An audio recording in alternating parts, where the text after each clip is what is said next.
Previously on Mega Man Eternal, we beat Illusion Man and Clamp Man, and maybe kind of discussed that when Eternal does work, usually there's a lot of nothing going on, or rather, when it's not being defensive, there's a lot of nothing going on. So let's tackle a less conventional stage, Primal Man. This guy is bananas. He's absolutely apeshit. So I actually talked a lot about this in a my commentary on a Mega Maker remake of this level. I think I'm going to actually try to tackle the level itself. Whoops. Yeah. It's moving. So, instead of, just ignoring everything like Nico did, because I already made that gag. Basically, this opening stretch is inspired by the NES video game Doki Doki Amusement Park.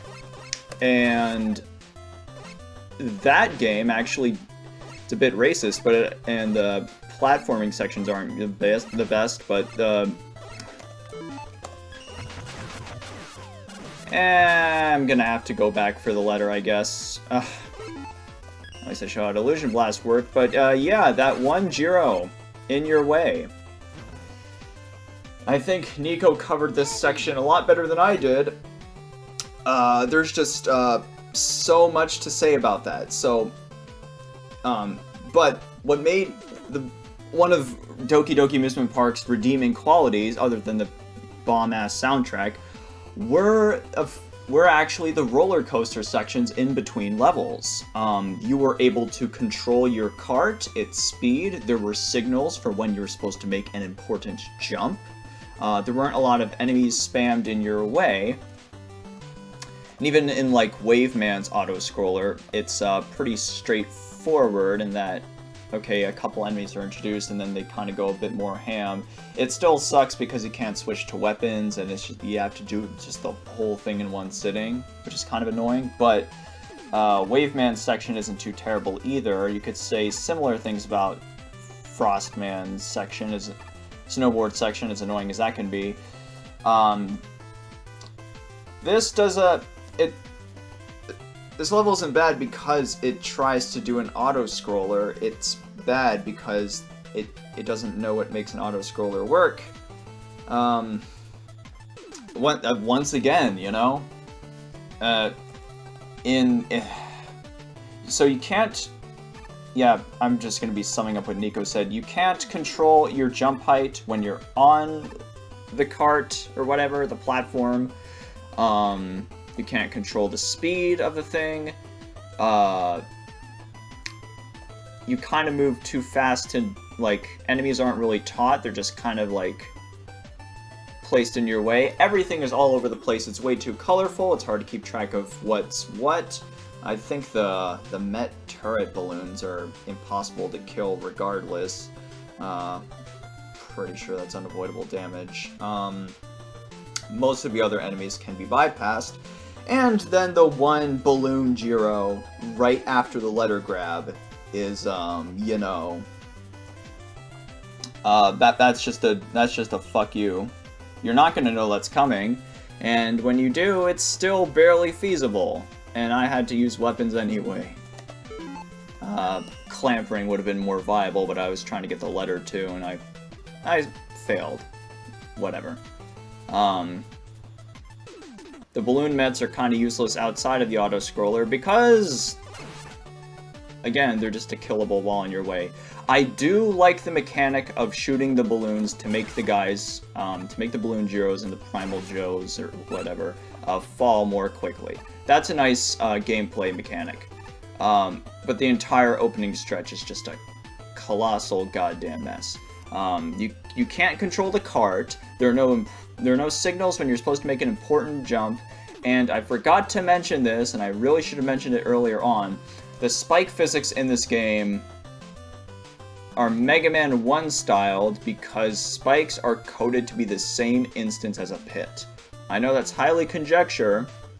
I mean, I know that's not 100% officially proven because I can't look into the game's source code itself, but I remember in an earlier build, someone said that one of the pits in the final level didn't actually have pits, and so you could just fall into an endless void and soft lock yourself. So yeah, I'm pretty damn sure pits and spikes have the same Mega Man 1 styled insta-kill instance going on, which makes this level even worse.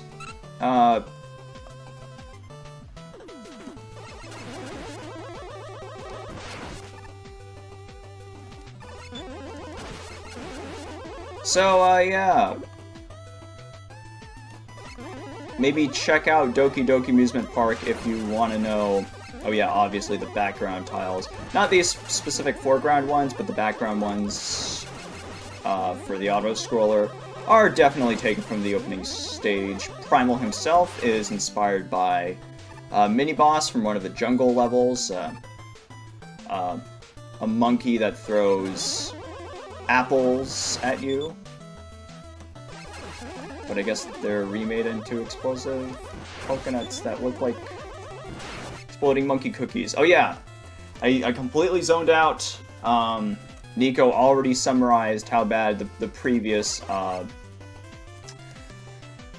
shield attacker screen was because of how you can't jump off a ladder. How did this pass testing? Who the hell tested this game? I want to see the list of the names on paper on my desk right fucking now.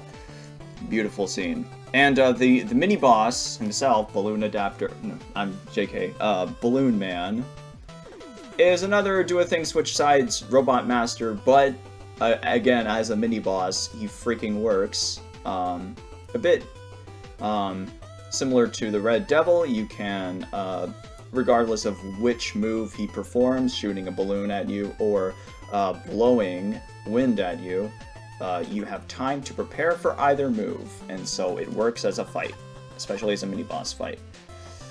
Yeah. And, this persists.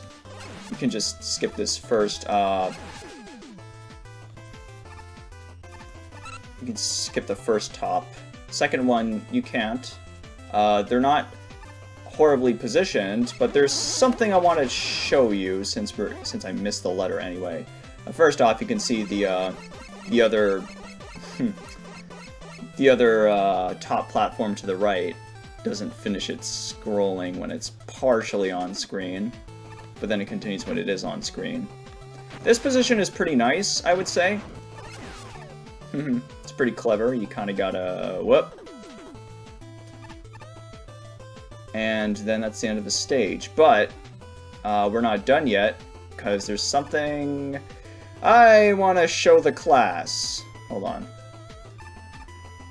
Yeah. Let's see if I can pull it off. This is a thing that I accidentally did one time. You can accidentally clip yourself into the side of the wall using the top platform.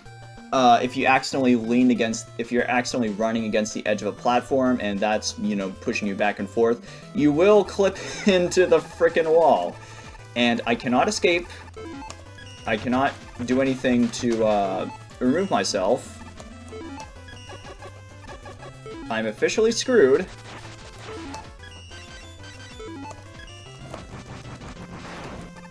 There's no getting out of this one. Yeah. That's a soft lock. That's a fatal error. Fatal error number 2. Let's go, boys. So, I'm gonna redo the level. Because I skipped a bunch of points anyway, and I missed the frickin' letter. I think it's a good thing I missed the letter, because now I can, you know, showcase the soft lock. That was cute. That was funny. So let's go back. That was bad. I want a do-over. I think Gambit's made better sprites. Originally, in his boss portrait, he looked a lot more monking-ish. So let me try to do it legit. Whoops.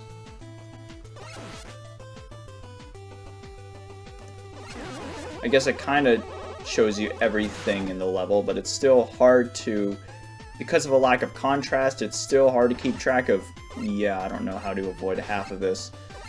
Still hard... It's still difficult to keep track of what's in the foreground, what's in the background, what's an obstacle you're supposed to avoid, when you're supposed to shoot something, when you're supposed to jump. The jump is a full length anyway, so I don't know how you would be able to avoid that. Maybe you can, but... And those things aren't really...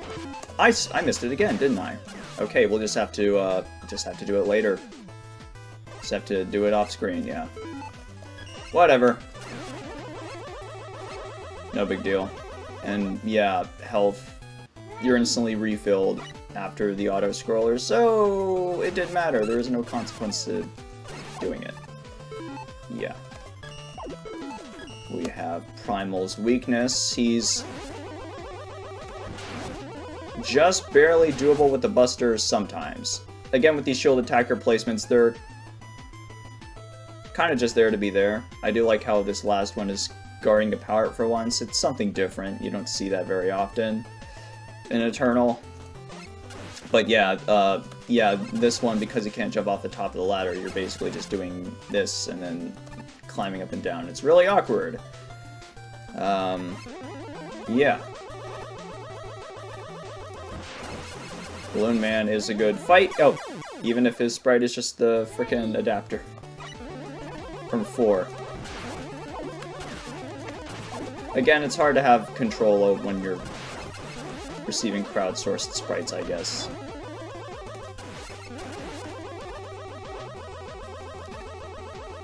Especially not personally commissioned ones.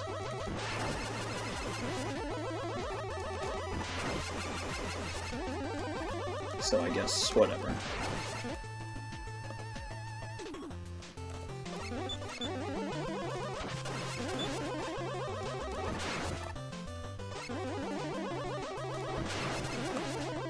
Yeah, this section's,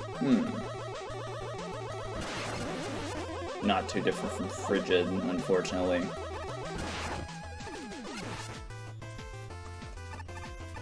So let's not make that mistake again. I like this position too.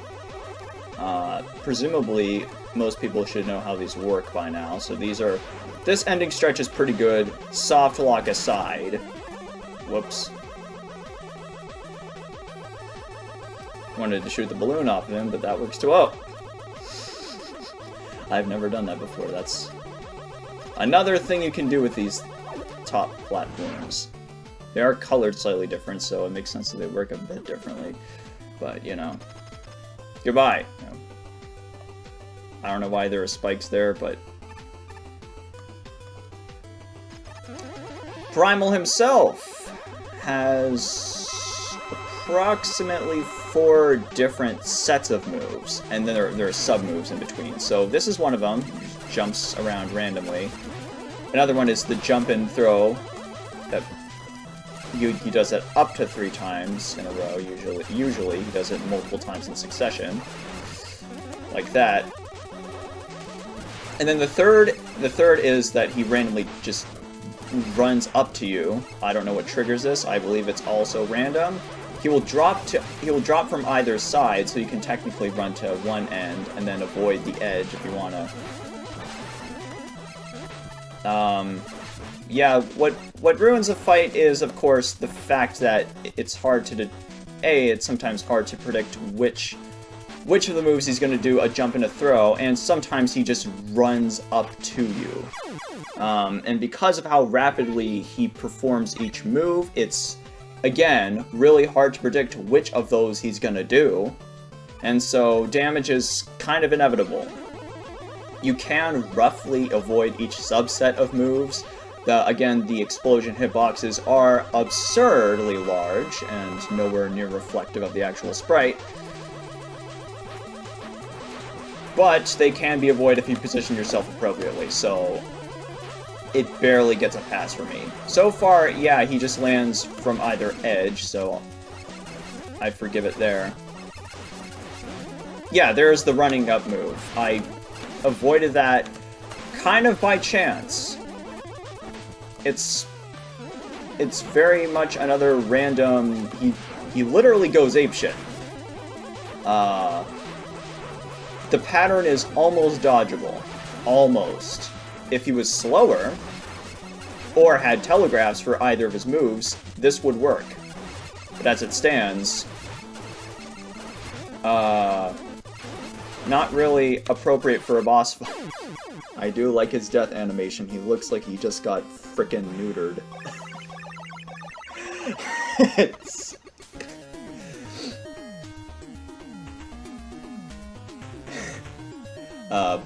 yeah. Exploding Monkey Cookie Man. Kind of a bad fight. It would be savable, again, if you're... Again, because the moves... Because each of those moves, he's kind of moving towards you, you don't have a lot of space to, you know, position yourself away from him to see what he's going to do. So again, a telegraph or just slowing the fight down would greatly improve it. Also tweaking the hitboxes of the explosions. With those in mind, you could actually have a really good boss fight. Again, the ingredients are there. Are they mixed very well? No. Guess we're doing Enker. This beautiful track was composed by Dan Ookt1, the dust mite computer virus man with sunglasses. And he's misspelled as Dan Oct1 in the credits. Whoops! That's a Mega Man ZX ship from Slither Incorporated. Wow.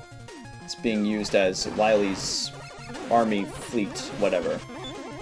I guess, yeah, like I said, ZX inspiration. I guess the Gyros are kind of a parallel to Pantheons, whatever Slither's Pantheons are called. I'm more of a Zero fan than a ZX fan, but I guess I'll have to actually play ZX to know more. This gimmick is interesting. It's kind of like an upside down, well, up and down. You do have to kind of slowly position yourself, so I guess I'll give it a pass. It's unique. I do also like the fact that you can blow up these rocks to get power-ups. That's a nice touch. Those are nice aspects of a stage, I guess. We come across Walrost's brother, I guess. Walroast. A sort of fire variant, question mark? The blocks are just as dodgeable as ever, but because they're the stone ones, you can actually blow them up in midair, which I found out is pretty cool. It's a thing you can indeed do. Let me see if I can, yeah. But, having the spiked balls slowly roll and greatly, especially with their size, greatly inhibits your movement when dodging the rocks, so this is just a worse version of Walrust. And he's higher up, so it's even more tedious unless you're using killer weapons. I'll talk about killer weapons and their relation to regular weapons later.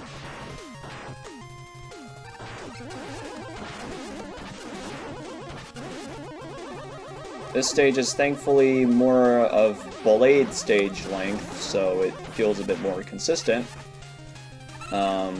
Even if it's, again, mostly just Joes and stuff in your way. This gimmick is a little interesting in that when you don't do much, you just kind of position yourself appropriately, and sometimes they appear and sometimes they don't appear, and sometimes they appear a bit later, but it's not a terrible gimmick, all things considered. You can probably kamikaze yourself. Yeah, you can, that's funny.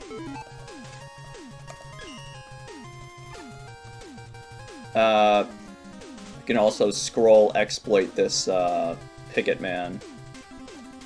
It's only active when he's fully on screen. And his picks don't home on you. They're just kind of random.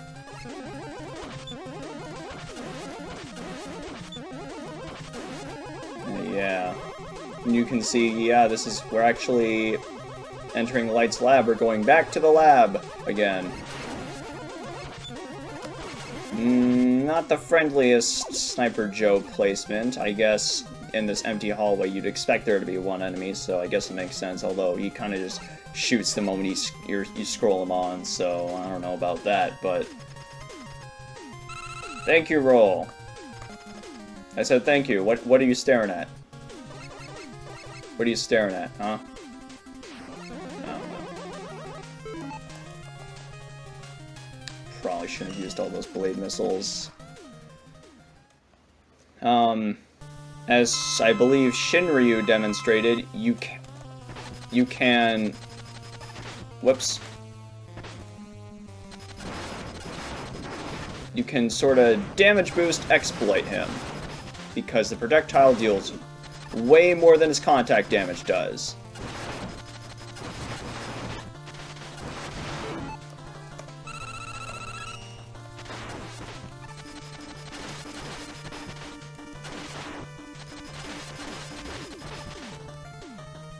So, yeah.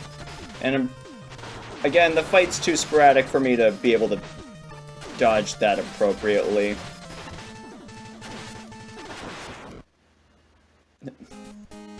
Oh, okay. He just switches back. That was a bit janky of an animation, but whatever. I've heard Enker lances busted. I really can't remember. It deals the same amount of damage as the other killer weapons, so whatever. Let's see. Oh yeah. Good old auto shop. I'll take another E-tank, please.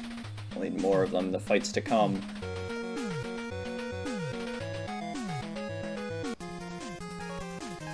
And one more stage. Tune. Her left hand looks a bit weird there. Originally in the Raging Bonobo sprite, a lot of weird things about that sprite. I don't know what the hell Gamba was thinking, giving her double buttons on her chest plate that look like frickin' nipples. I don't know what the hell that was about. I wasn't on the Raging Bonobo version of the sprite, and originally there was she had a giant microphone buster, but now it's only like visible when in the the brief frame that she's shooting.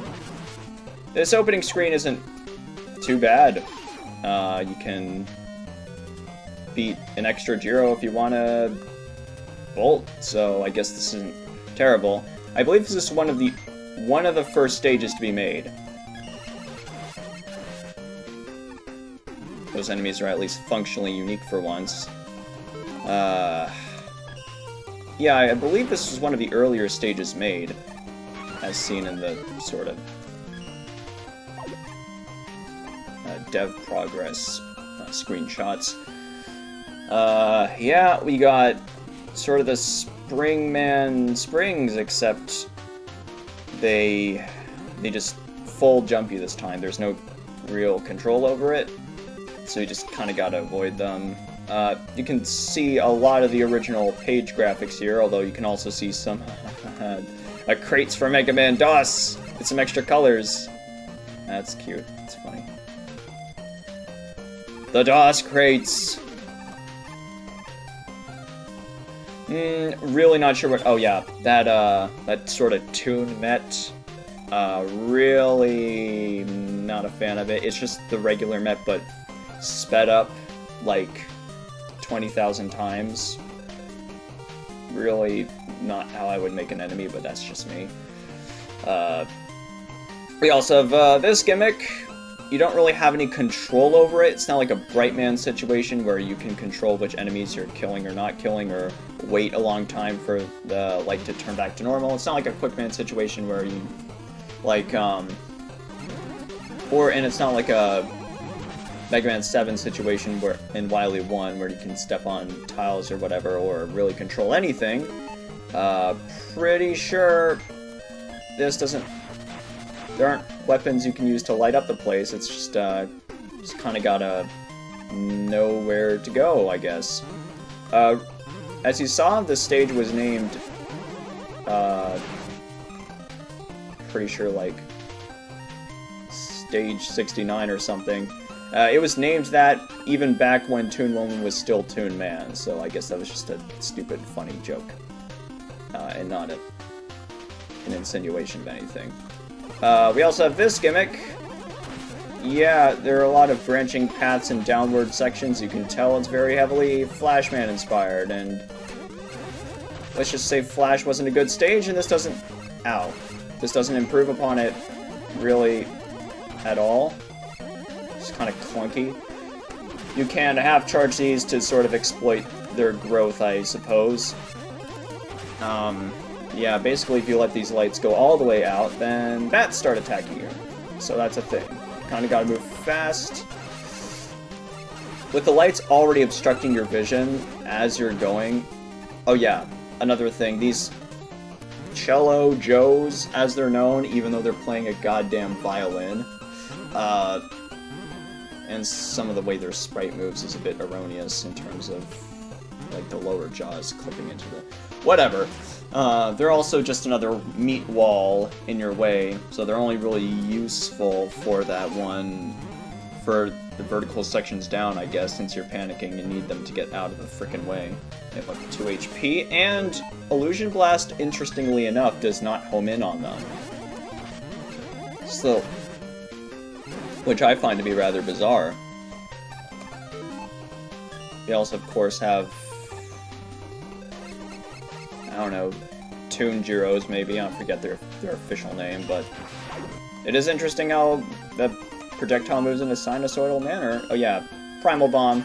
You get a reward for, you know, bringing it here, which is, yeah, again, like Flashman. Except the lower path is really not that rewarding, especially since Eddie's up here, Met's down there, and then in the lower path you just skip a bunch of this upper stuff. It's really just a long free skip. Really not how I would balance upper and lower paths, personally. Because then you're just making the lower path uninteresting, it's just a straight line. Here, the springs could be arranged worse, I suppose. Then it sort of mixes with a blackout gimmick where it slowly fades in and out. So that kind of, again, slows the player down. They really have no control over this gimmick, and I'm really not sure how I would fix it. It's a thing. Oh yeah, there's supposed to be a Met up there, and it gets stuck down there. Could you not? Trying to get up.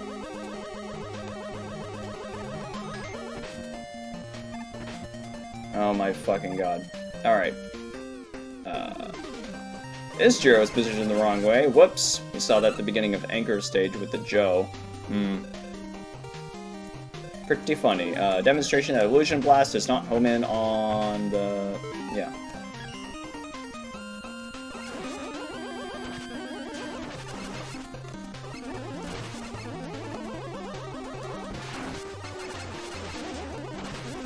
And, yeah, it's kind of awkward. I'd also give the sort of Jiro sound wave things a bit more of a higher arc and a leeway so that it's a bit easier to gauge where you're supposed to stand under. We come across a Jiro Hopski, as it's known. The missiles do follow you into a transition, specifically, and it's quite irritating. And you can just get back to those upper paths, so, I mean, whatever.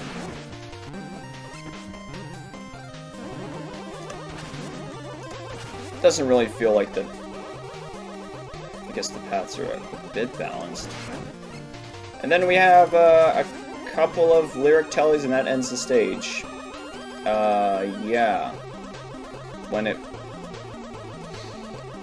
really don't know how to feel about it. It's just kind of awkward. You just kind of stumble through the dark and cross your fingers. And... oh yeah, that Met back there that got stuck in the springs. That was annoying. Really not how I'd position I really don't know how to feel about it. I don't know what I would fix. I don't know what I would remove. I'd say scrap it and start over, but that seems a bit harsh. We have two in women's fight. There, you saw the microphone buster. Yeah. I don't think there's really like an incentive to move anywhere around the. Just kind of, you can kind of just stay in between one of the pits and.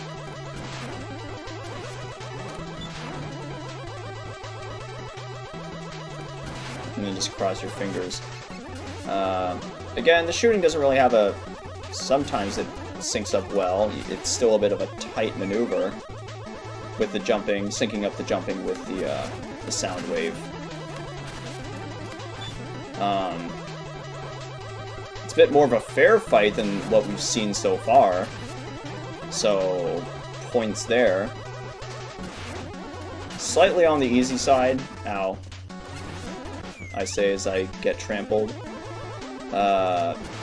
You don't really move around much, just within this alcove. If you want to stay out of the way, and again, the lights kind of obscure your vision. I suppose the Met crowd is mildly entertaining. Goodbye. But, yeah.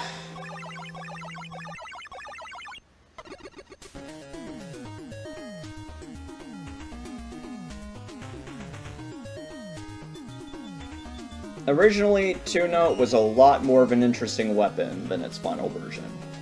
Like, air shooter on crack.